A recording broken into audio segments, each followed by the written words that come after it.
Good evening or good morning if you're in the Philippines with GenGen. Tonight, we're going to talk to GenGen about all kinds of stuff, everything Gamefowl related. We're going to ask him about feed, quality, culling. GenGen, we get a lot of questions about culling and selection, when to start doing that.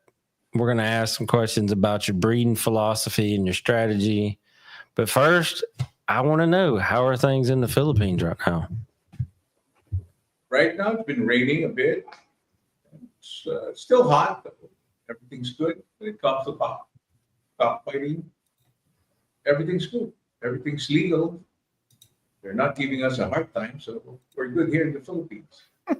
This is a place to stay, place to raise roosters. I'll be there in a month. Just hang out, keep my spot warm. I'll be there in a month. So yes, party. Man, I could just imagine the two of y'all in one place. That would be a really solid party till about 9:15, 9:30 at night. We don't even make it that long, right? The Yeah. party goes on. I go to bed. So I mean, here in the Philippines, what we do early in the morning, I eat breakfast with my cousin. That's almost every day. Then after that, I do my rounds on the farm. Sometimes go to the other farm where the chicks are, my range area. Go back and sleep. To wake up around 10, thinking of what kind of food to eat again for lunch. And then at around 1, I go to the pit, enjoy, watch them fights, and think about food. There are always midday snacks, though. Somewhere around 2, 3 o'clock. And some of my friends, they come in with food too. We don't stop eating inside the VIP. Jeez. Ask Jeff. He's always there. He's been there. There is no diet plan. There is no diet plan when you visit GenGen, all right? It's just like nonstop. The first time I visited there, we eat at 6:30 in the morning, right? And we eat a lot. I didn't know how to pace myself on the first day, right? So I'm eating eggs, and they got fresh bread, and it's really good, and everything that come to the table, right? Chorizo, all kinds of stuff, right? And so, 2 hours later, we're in the pit, and here comes round 2, okay? This is only like 9 o'clock in the morning. So you eat again. Then at noon, it comes again.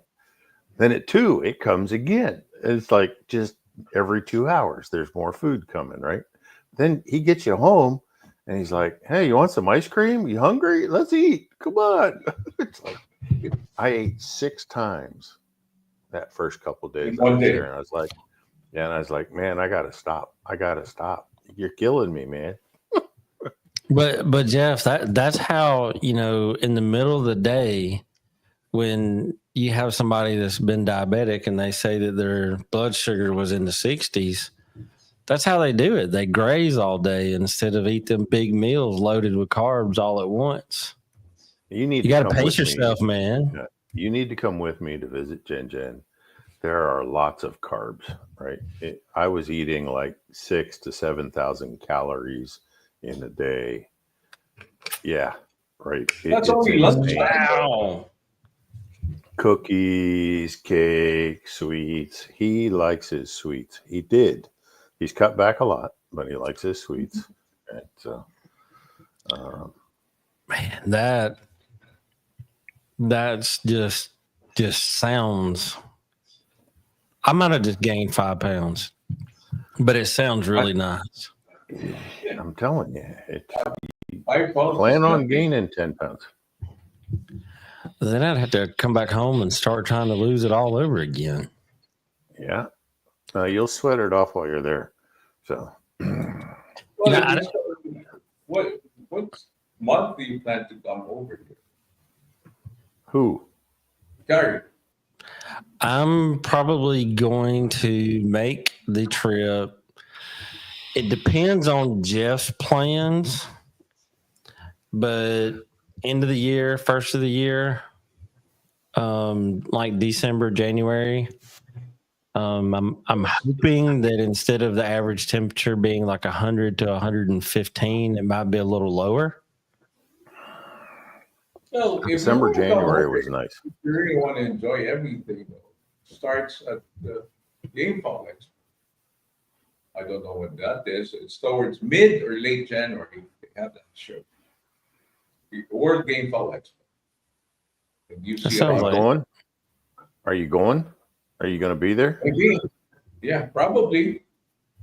Okay. If things go You right, you get the dates, and I'll try and be there for that. But I have an obligation on the third week of January, so it's hard for me to be there for the Gamefowl Expo. That's going to be hard for you. Yeah.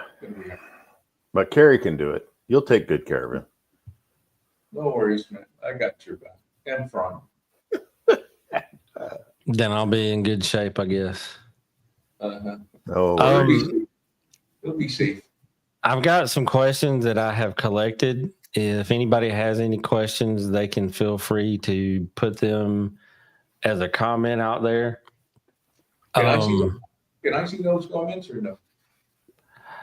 I don't know if it will let you see them on the left-hand side, but I know when I bring them up on the screen, you can see where Dwayne says hello from South Carolina, right? Can you see that on your screen? Hello, yeah, I see it. Okay. When I bring them up like that, you can see them. Yeah. Now I can. Let's see. we'll bring them up. We'll bring them up as there's questions. Yeah, we'll definitely bring them up. Dwayne said he's going with you, so you got a partner. Cool. I mean, that's good because being on a 20-hour plane ride just doesn't sound amazing by yourself. I will say, I wonder if they have any egg sniffing dogs. No, it's okay. You can hand carry the eggs. They will let you through. I know they'll let me through when I get there. I'm talking about out of here. No problem. It's hand carry. Okay. A lot of my friends from California, they bring eggs here because they cannot afford to pay the shipping cost now. Nowadays, it's too expensive. But it is pretty expensive. Mm-hmm.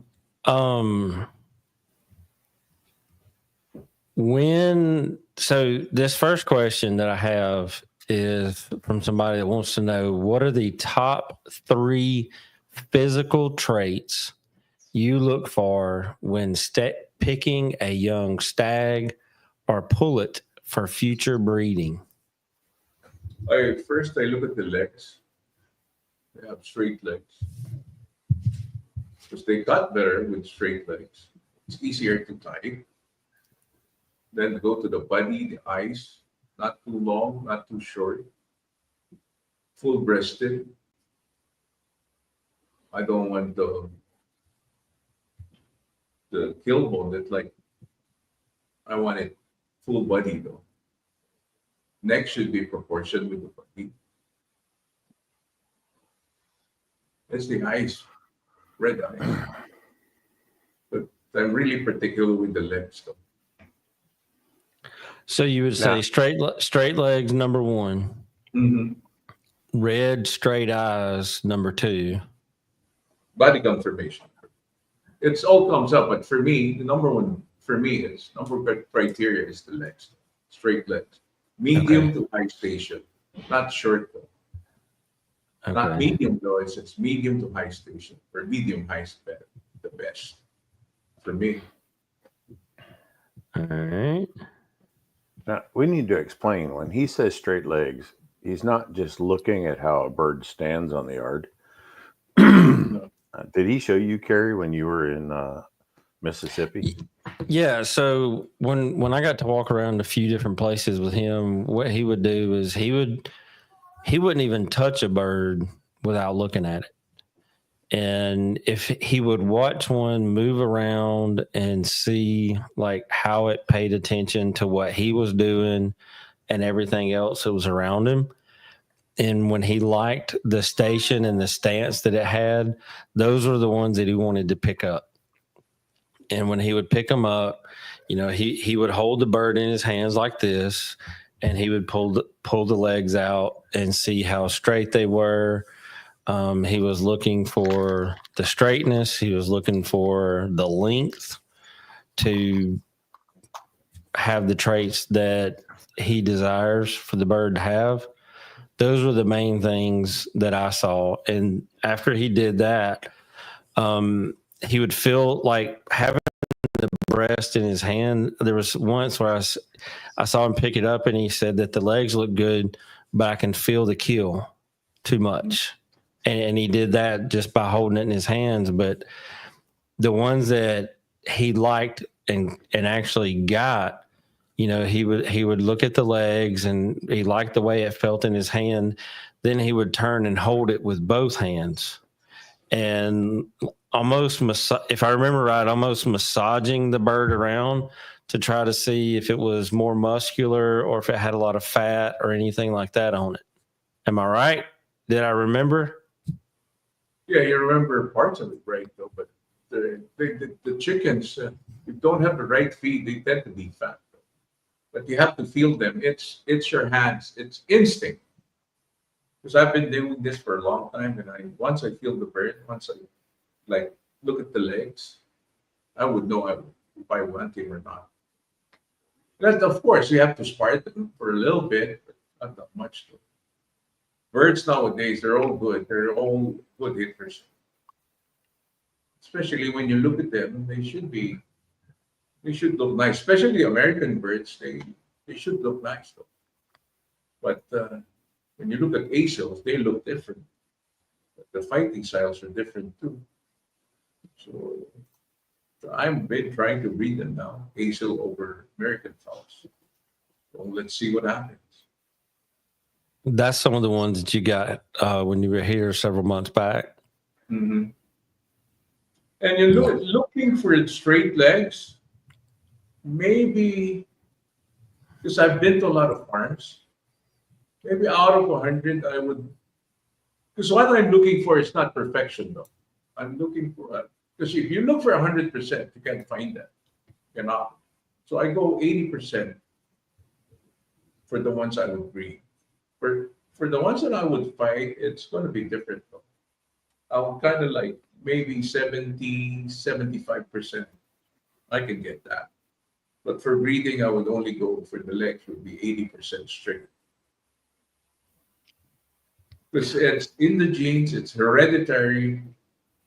It's based on my experience. Maybe guys don't feel that way, but based on my experience, if you breed knock-knees or bow-legged, they would come out the same. Plus, you both breed the hens and the broodcock.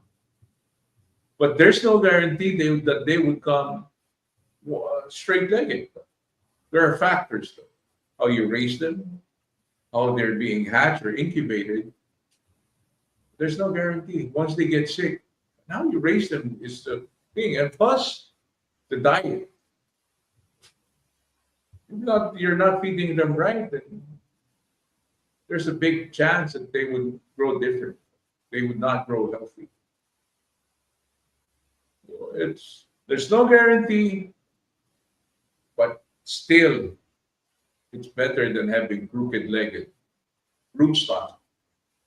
I mean, straight-legged rootstocks are, for me, is the best. You know why I came up to this though? Because these chickens that we're breeding are athletes. And have you ever seen an athlete that's not straight-legged? Swimmers, boxers, runners, ball players, baseball players, whatever, football. They move. They move. better. If they would be knock-knee or bow-legged, there would be exceptionals. Even in UFC, MMA, boxing, you don't see knock-knee boxers, don't see MMA fighters knock-knees or bow-legged. I mean, that makes sense because if you can't stand your ground or, you know, if your legs aren't right, at least, like you said, 80%, that affects your everything you do in life. Mm-hmm. So, and I get most of the right legs of the chickens, they're different from the left. They're different. Because they change too. Even though you're the stags or pullets or they have straight legs when you pick them or when you raise them, once they turn, there's this bloodline. Once they molt, they go to their second year, they change. They change. They would walk funny. They would walk like penguins, or sometimes they walk different. Mm-hmm. So the best thing to pick broodstocks are when they're like 2-year-old. The broodcock are 2-year-old. Right. And the pullets are 2-year-old. Because if they would change, it will be not that much. But when they change, just get rid of them. If you're lucky, if you can get a 3-year-old broodcock that still has straight legs, you can use that. And the brood hens too. But they lay lesser eggs once they get them. I could see that for sure. So you would wait until they're 2 to 3 years old before you make that selection. Well, what I do is I breed them when they look straight, but I don't try to look at them when I'm breeding them. But after the first year, I would check them out, and they changed. I would get rid of them. It's always the process of elimination. I got you. They really change. Would you? I mean, some of them really change, though. Some they stay straight, or it's 80% straight. So with that, the first time you made them together and you do pair mating, would you see what they look like? Like, do you hatch those chicks out just with that parent, and keep them separate, or do you just put them in incubators with all your chicks? All the eggs for my brood yard are marked. Once they hatch, they're being marked by my breeder. Once I check them out when they're like more than a month old, sometimes a month and a half, sometimes 2 months old, I would check the legs of the chicks. I can see that from there. Once I did that, I see the legs are not straight. I would go to my brood bed or my brood yard. I would check the hens or the pullets. They would be not near. So I take them out. It's useless for me. Because once they're not straight-legged, I don't keep them. I just give them away.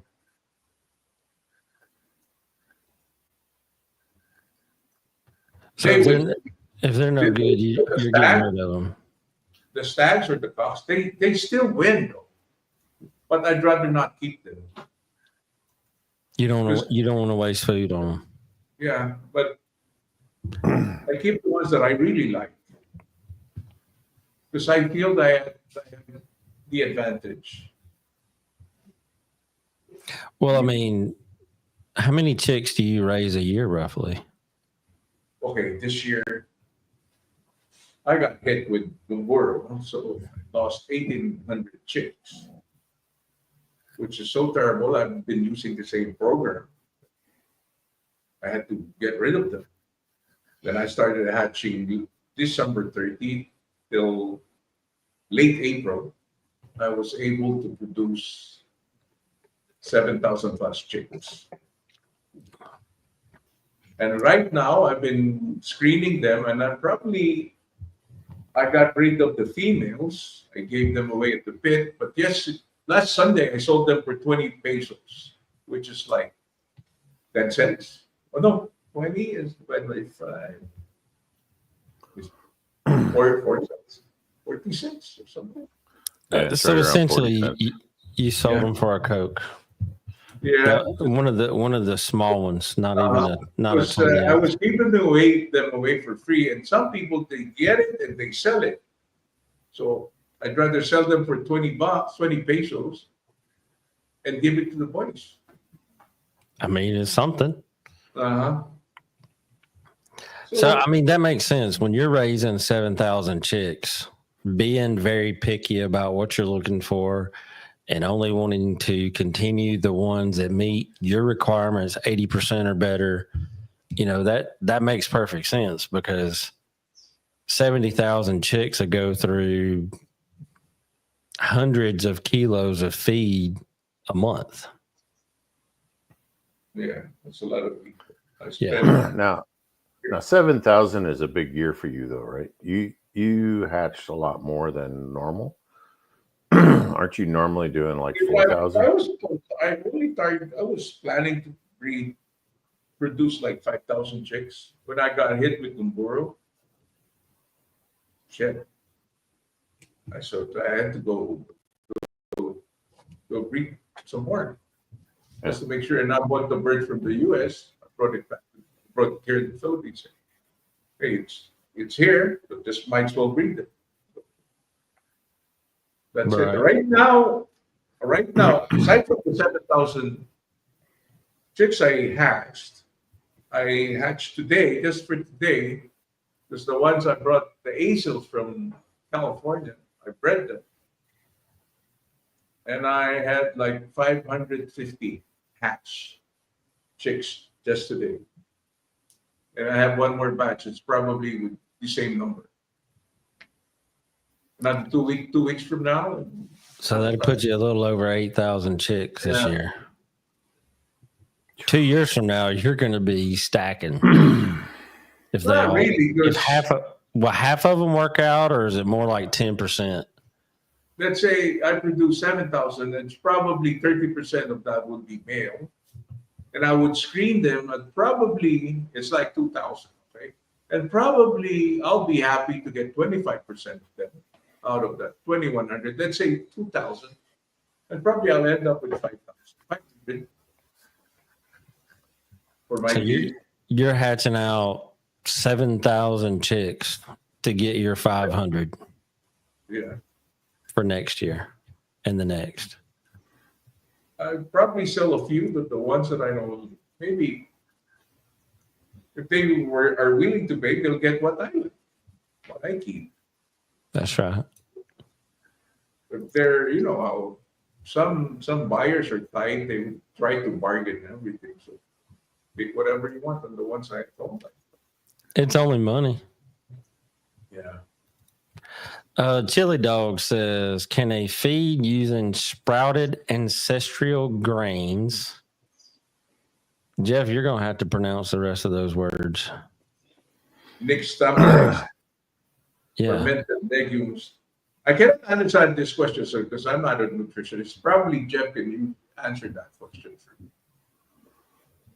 So, and I've been answering them in the comment section. So it's really close. I don't know what kind of insects.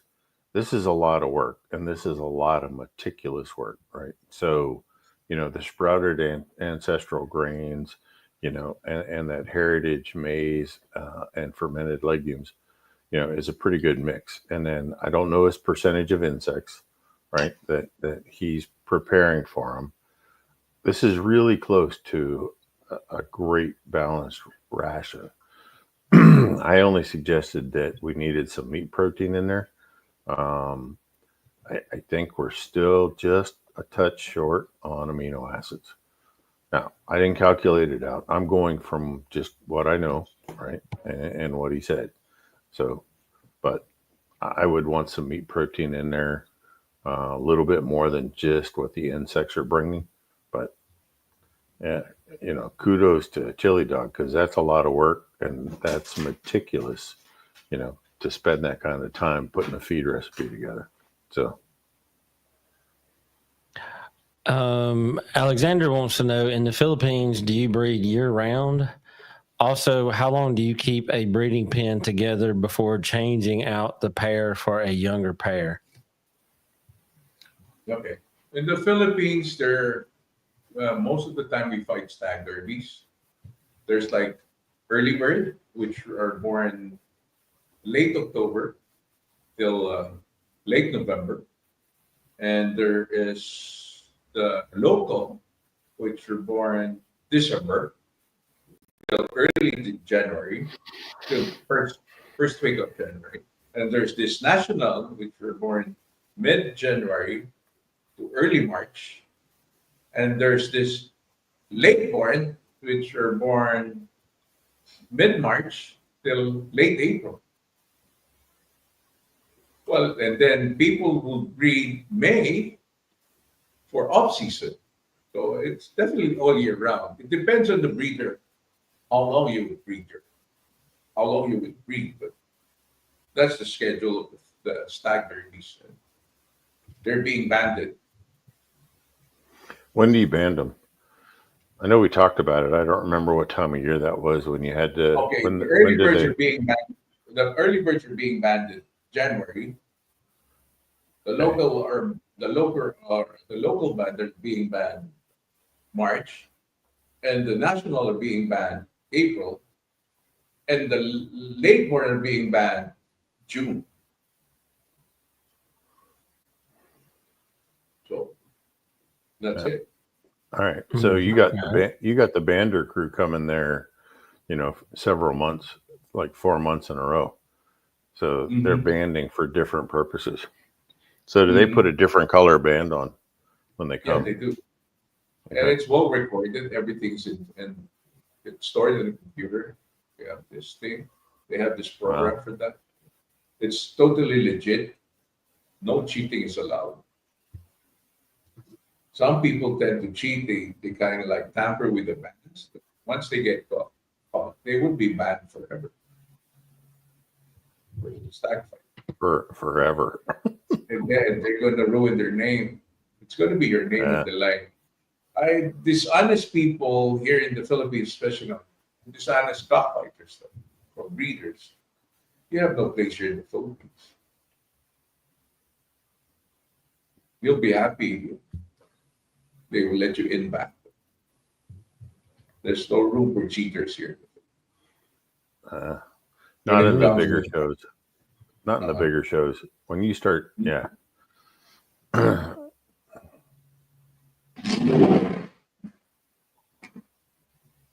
All right, what else you got? Let's see. Here's another one that I've got. So, GenGen, you're raising out 8,000 birds. How many will you keep for yourself when it's all said and done? I mean, when I've seen you doing selection, huh? No. When I've been there before, like you'll go through 100 stags, you'll look at their legs, and you might only keep 20. So out of that 8,000 birds, I mean, what are you going to end up for your own personal use, whether it's derby or breeding? From that 8,000, so take the 30%, because 30%, my average is like 30% male. So the female side, would be much lesser. Because after I screen them, I check the legs, I get rid of the ones I don't like. So let's say the male, because the male probably 30% is 2,400, and another 25% of the 2,400 stag would be 600, and probably that's the one will be left for me on the first year, and screen them again.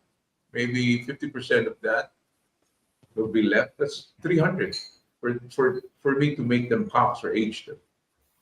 Yeah. If I don't fight them. So I mean, you're culling pretty hard.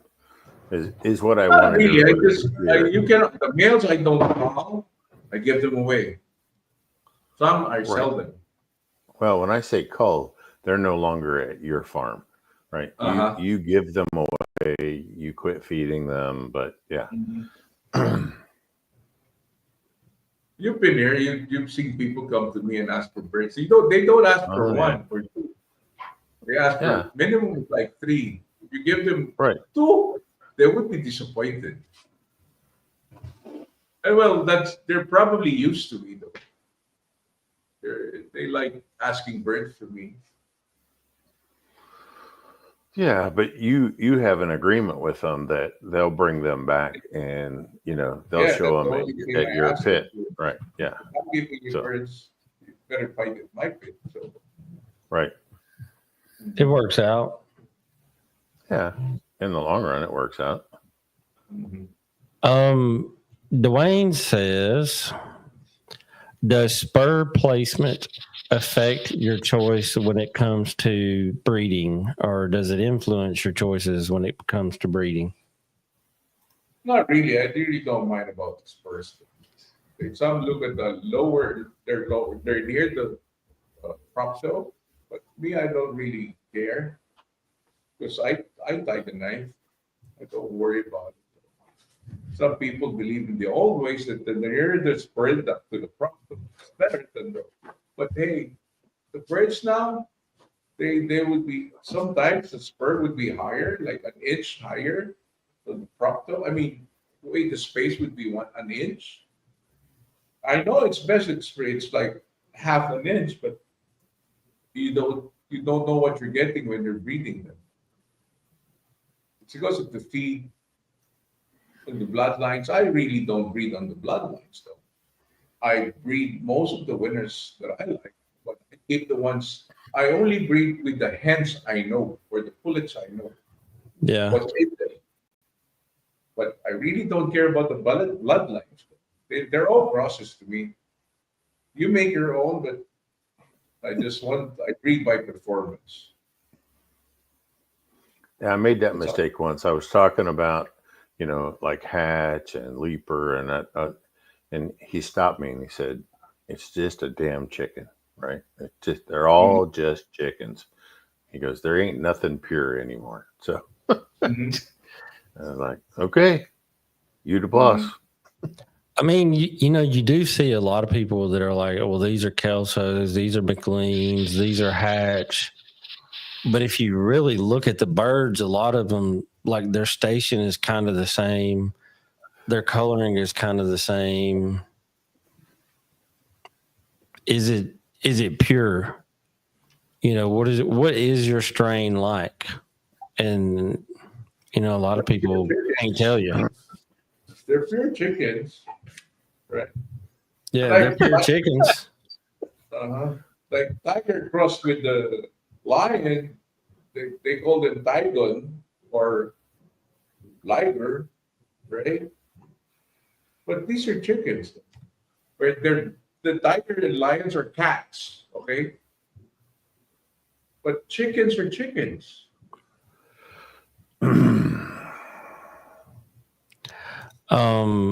Chili Dog says that he's been feeding my chick feed, and we talk from text from time to time. It said the feed's great, but the fines, they just won't finish it. He's even tried mixing oil with it. Jeff, what would you say about that with the mash type feed? You're going to have about a 5% residue, left in the bottom of the feeder, and it's completely normal and it's okay, right? So usually once or twice a week, what I tell people to do or what I've done is I'll dump that into a bucket and I'll add a little bit of milk to it or even just water to get it to clump together, and I'll put it right back in the feeder and recycle it, and they'll clean it up. So people worry about what's left behind being the most important stuff, and it's not. The birds are growing fine. So who knows? It could be corn dust down there. It could be, everybody thinks it's the vitamins and the minerals and the fish meal and things like that, but it's not. And it's a mixture of every, the powders that were in there. I just recycle them, right? I have some guys just dump them out and put them right back on top of the new feed, and it works fine. They'll just eat through it, right? But there's always going to be a little bit left over. I was going to say, usually what I'll do is I have my guy, when he goes and feeds, he'll go through the yard filling the cups, and then he goes back and dumps what's left.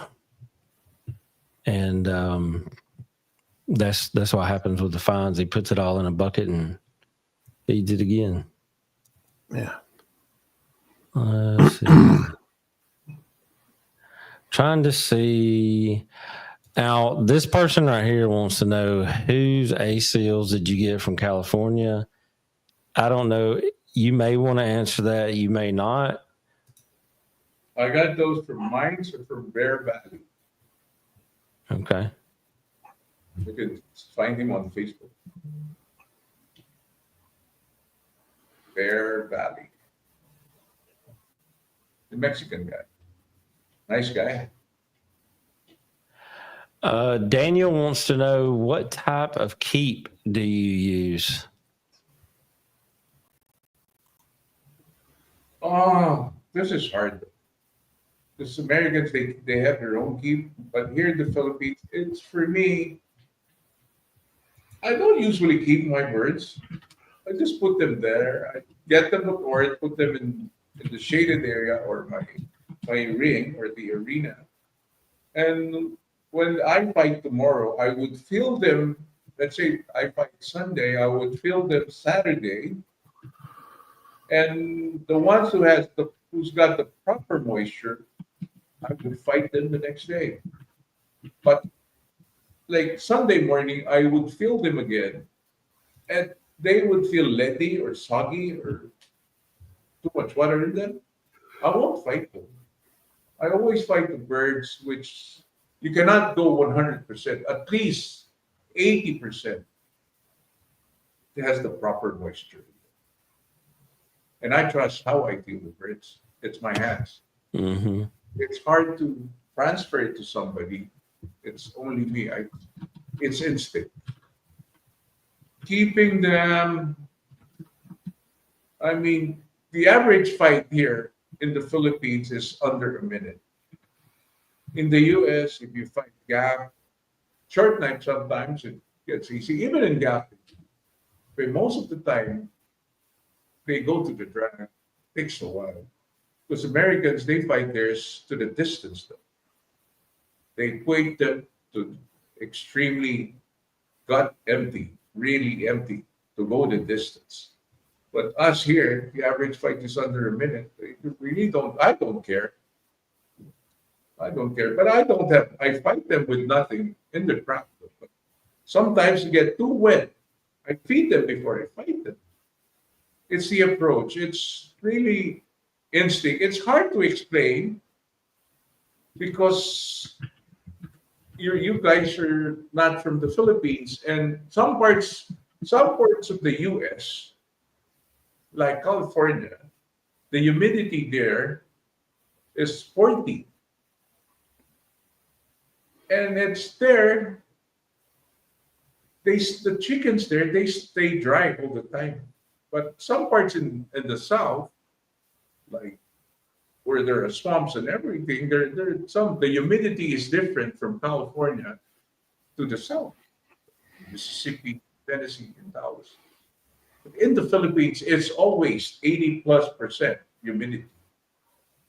So what I think and I believe is better, there are bloodlines or chickens that stay wet all the time, even though you deprive them of water. Or some bloodlines stay dry all the time too. Most of the time, not all the most of the time. And try to locate that type of chicken that stay dry, and that's the one you breed in the Philippines. For me, this is only my opinion. But I have bloodlines that stay wet all the time, and I've tried to get rid of them, but still they come out. So I should get rid of them again. I'm going to the way they feel, and that's what I'm breeding now. All right. Daniel also has another question. What do you look for when you're selecting fowl for a derby? Well, I look for the ones that reaches out. I really don't care when I spar them. Let's say if I'm fighting a broodcock derby, say that I would spar them, and I would look for birds at reaching. Okay. Once I see them reach, I would probably, out of a pork derby, I would put maybe at least 30 birds, and I would select. I spar them. I would pick the ones that are reaching. Then, day before the fight, I would field them. Even though they're good at sparring, let's say if there's a grade from A, B, C, they would be A. But once I feel them that they're wet, I won't fight them.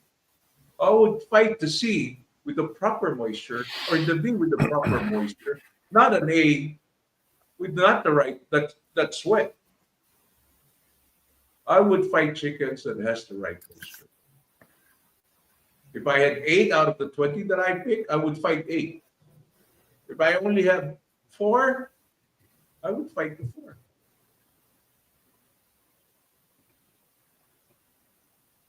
I don't base my selection on the sparring.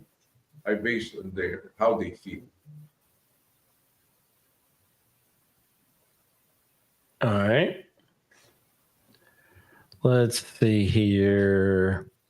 Do you still have those old school Agilahas Bulik that built strain dominated back in the early 2000s? Of course I do. I was going to say, if you had something that dominated, that would almost be like a rhetorical question. I don't want to give you a hard time, Kerry, but it's Agilahas Bulik. Agilahas. Okay, and sitting at a Chinese restaurant in Mississippi, I tried quite a few times to pronounce that correctly. Agilahas. And that's why Agilahas, I go with GenGen, because I can say that, I can pronounce it, and out of respect, I really despise messing up somebody's name. So until I can get to the Philippines and pick up how to roll my tongue fast enough to say that correctly, I'm just going to stick to GenGen. He said to call him GenGen, so that's what I'm going to stick with, because you can call them eagle snake. Agila is eagle and ahas is snake. So I got the shirt so Americans can pronounce it right. Got a shirt, eagle snake. That's Agilahas. Ah, okay. So that's the deal behind the. Now I know. Somebody wants to know, what American fowl breed have you had the best performance with? The penny hatches. Okay. The penny hatches. Do you need to do anything differently for the cross of the hatch kelso from rat grapes? So way back, though, 1998. It's way back. Long time ago. But right now it's different, though. Whatever you got from 1998 is different from what you're getting 2025. And I can see that, because even with whether it's your birds, even if you're feeding them differently, because you've learned over the years, they're going to be different than they were 20 years ago. Yes. They should be better. I think they're much better now. So but that's the competition, good. Like 20 years back, a competition was not really that stiff. Right now, if you win 20% of the time, let's say, I used to fight derbies. 10 derbies, I'd probably champion 6, lose 1 derby. I'll make insurance on the 3 other derbies. But now, I join a derby, I join 10 derbies.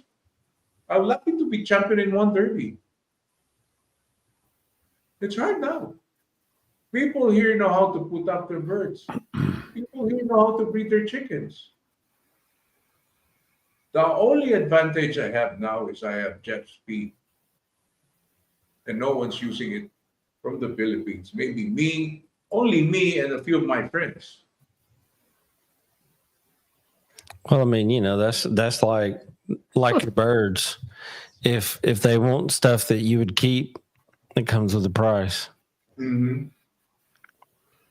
But I know my birds are getting the right nutrition. This question right here is probably the one that has come up a whole lot with a lot of different groups and stuff like that. Everybody hears really, really good things about your facilities, and they want a tour. So what I was wondering is maybe one day you could shoot some video, like when you go to a farm, shoot some video and tell us a little bit about it, and then shoot it to me. And, when you go to your other farm, you can do that a few times, and I'll put the videos together, and I'll make up like a virtual tour video and have you on, and you can talk about it, or you can talk about it in the video. No, the best thing for them is... Go ahead, Jeff. Well, are you okay with a phone video? Because what I'm thinking is when I go in July, I'll be there July 4th to the 12th, right? And GenGen and I can walk around, his farm and talk about the whole thing, right? And then you can wait till I get back, because I don't think I can email that size of file, but I can try. No, probably what you would have to do is you might could save it on your phone and use. There's one or two ways you can send it, or you can wait. We'll figure that out. Yeah, but we'll get it off your phone. If you're okay waiting until I visit him, right, then we can walk all the way around his main farm where he lives. And if we have time, we'll go up to the other farm and look at that yard up there as well, right? And then everybody can, just like they were walking right beside GenGen and myself, they can see the facilities. So yeah, that would be great. We'll do that. All right. Especially if you could catch just a clip of some of those 7,000 chicks, 8,000 chicks that he has. Everybody loves to see chicks. Not chicks. I mean, chicks. Chicks, chickens. Well, I mean, to be honest, I was good with seeing either one. Okay. Look, the tour he wants, they can always come visit me anytime.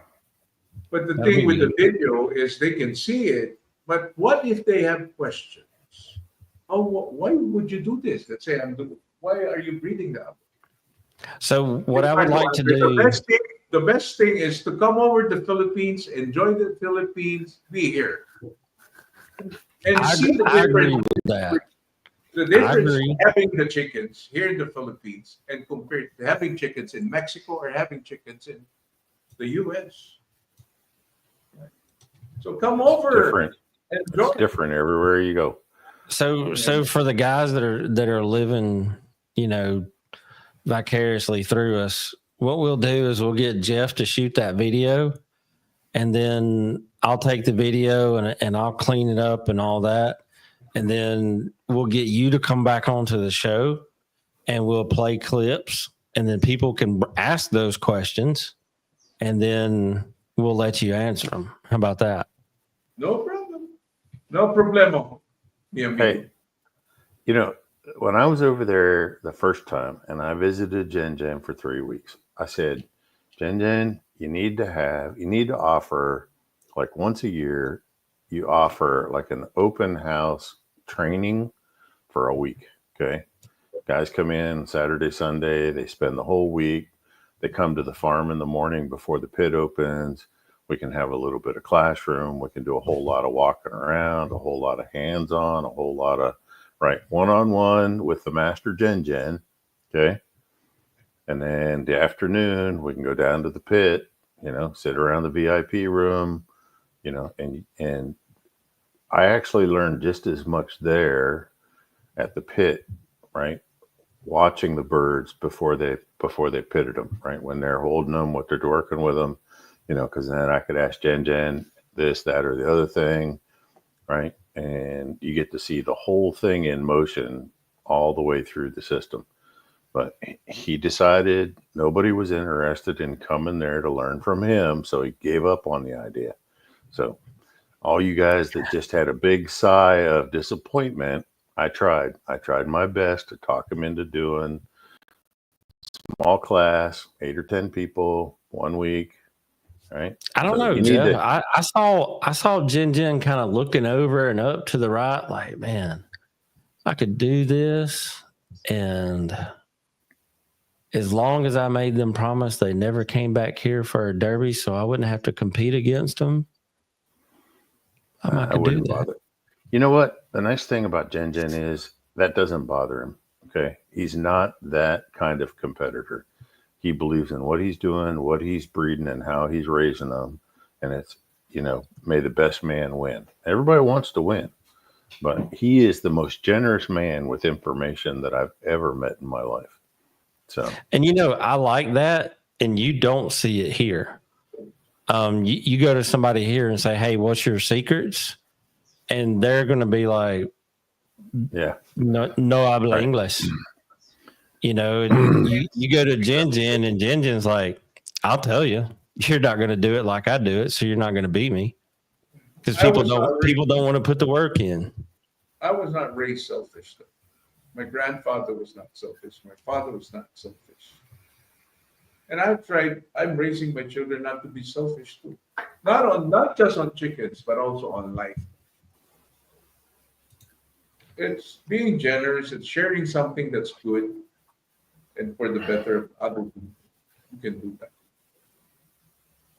So I'm not or anything. I'm just GenGen who loves to eat and entertain my friends. He does love to eat. I can't keep up with him. Daniel said that he thinks that he heard you mention Ratliff. Were you ever a student, or was he a student of yours, or did y'all work together? Or have you just heard about him? I heard about him, but never met the guy, never learned from him. Okay. We've got time for just a couple more questions. So I want to finish this. I want to finish the school thought. So all you guys that watch this, listen in now or later, I want you to message GenGen directly. Tell them that you want that once a year training, hands-on, personal. In the U.S. No, in the Philippines. I need to build a motel at least that would accommodate at least 25 people. 24. We can do it for 10. We don't need that. We can do it with 10. I think you should do it for 10 and just put it at your new farm. You already got stuff going on over there. Put your place for 10, classroom. Yeah. The place for you guys to learn is where I breed them. Not on the court area. My place is like how I breed them, how I mate them, how I vaccinate them. It's at the farm. Right there at your home farm where you're living, they can see everything they need to see. But you can get them a good deal over at Amanda's, over at the resort. They're close by, right? And it's close already. Amanda's closer. This person right here, Riley, has a brother in Manila that's a builder. So I mean, there you go. And Daniel says, sign me up. So you got people already wanting to sign up for this, GenGen. He didn't believe me when I told him that we could fill classes of 10 people. And we can sit them down, talk about all the different intricacies, hands-on, seeing it in motion and the whole bit. So he didn't believe me. He talked himself out of it. He's like, who wants to listen to me? Yeah, let's go. Americans don't know me. Mexicans don't know me. I think you'd be very surprised. They know you more than I think you. They think they know you more than you think. So, yeah. Maybe in the Philippines they know me, but not in the U.S. I'm just a simple guy from the Philippines, which is a big fat guy.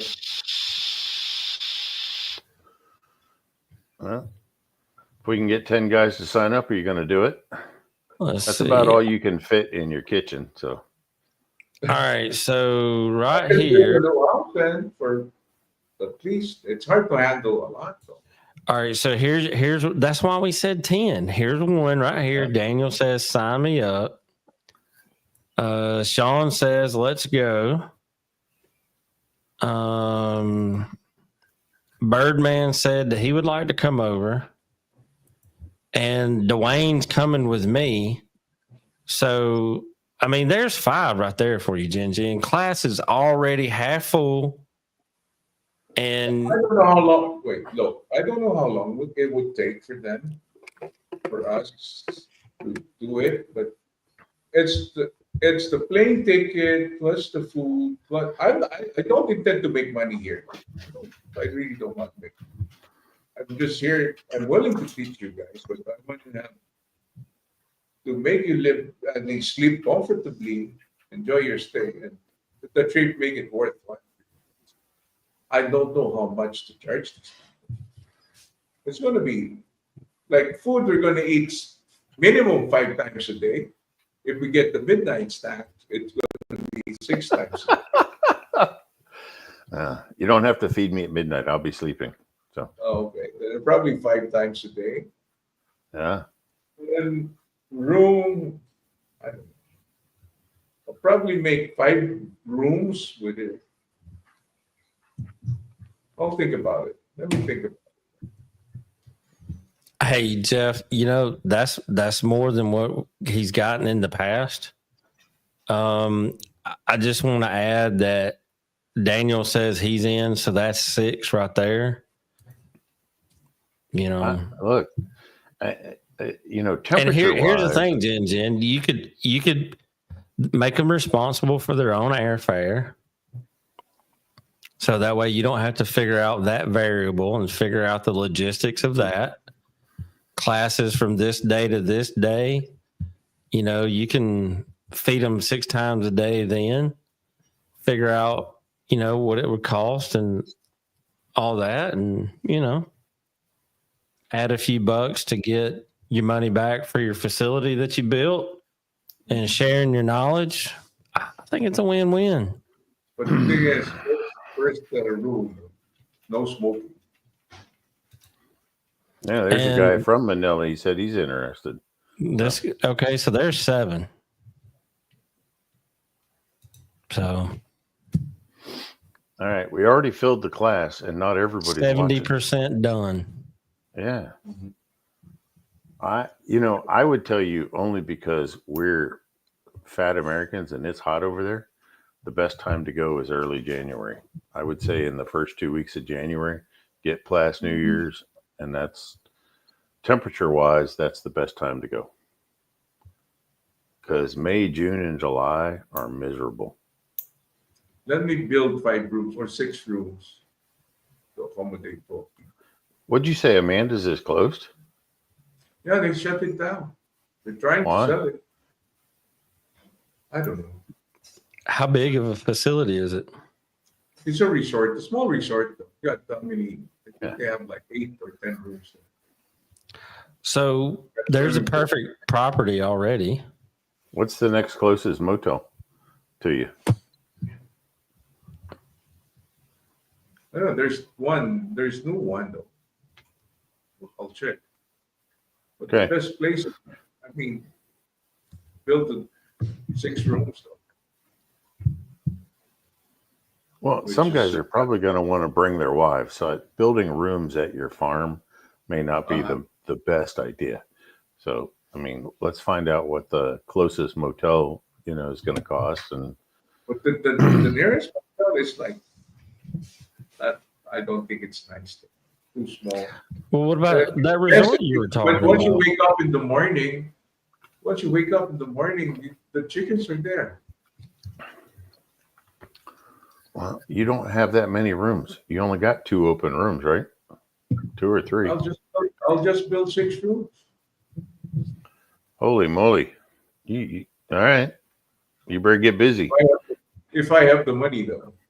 They want to come in January. Look, we're going to start selling the class. He can't even say if I have the money with a straight face. Yeah, I know. All right, It's so though. It is. I'm busy buying golf carts. Did you get a new one? I have now? I have like 20 at the Puerto Azul. That's 20, and I have 3 right here at the farm. All right. Let's see. GenGen, we got some. Okay. Go ahead. One or two others. Let's see. Oh, that question's already been answered. Dwayne says that he would sleep in the cock house. This last question, and then we're going to cut it. What are the common traits or behaviors that are automatically a cull? Ducky. Okay.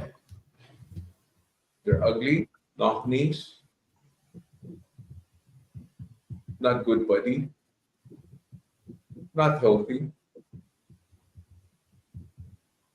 The way they are. Any bird that's not hitting hard, they dock. They're not good. But in the long knife thing, the worst is your chicken dogs though. They go under. But in the long run, because I've screened birds that we're gonna fight. Like people come here, I have to screen them just to make a good, clean fight. Just to make it fair, I screen them. We sparred them. Super G spars them. He spars them, and then the one that sparred good, most of the time, they lose when we tie them in them. So a long knife fighting is different. In short knife, if you're good, you can win. In gap, same thing. But in the long knife thing, see, imagine Super G always screens them. Like he screens like every Sunday, minimum 40 fights every Sunday. He screens them.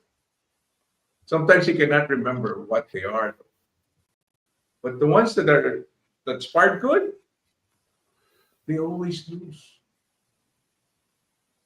Because in the long line, yes, of course you have to have good chickens, but if you're not lucky, you're not going to win. I think some people say luck that does not play a big part, but for me, luck plays a big part. Like yesterday, I bet 10 times. 10 times. I only won once. Lost 9 times. But sometimes I bet 10 times. I won 10 times in a row. I think luck plays a big part here in the Philippines. With the knife, though. With the knife. All right.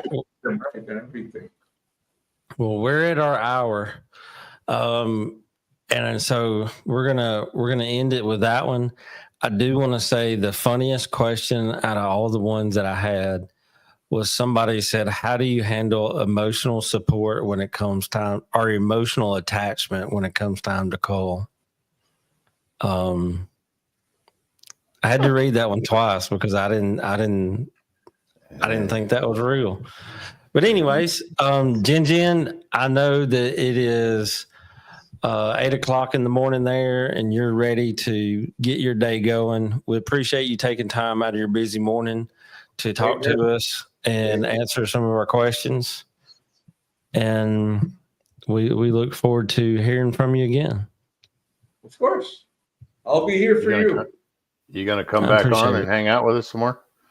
Huh? Yeah, why not? Why not? Right. Why not? Okay. I'm having fun, man. I'm having fun. Good. Yeah. Good. Thanks, boss. How many viewers do we have? Maybe 10. We were up to like 57. That's a good night. One time. That's a good night for live. It's better if they want to ask questions, you can post it on the board and I can answer.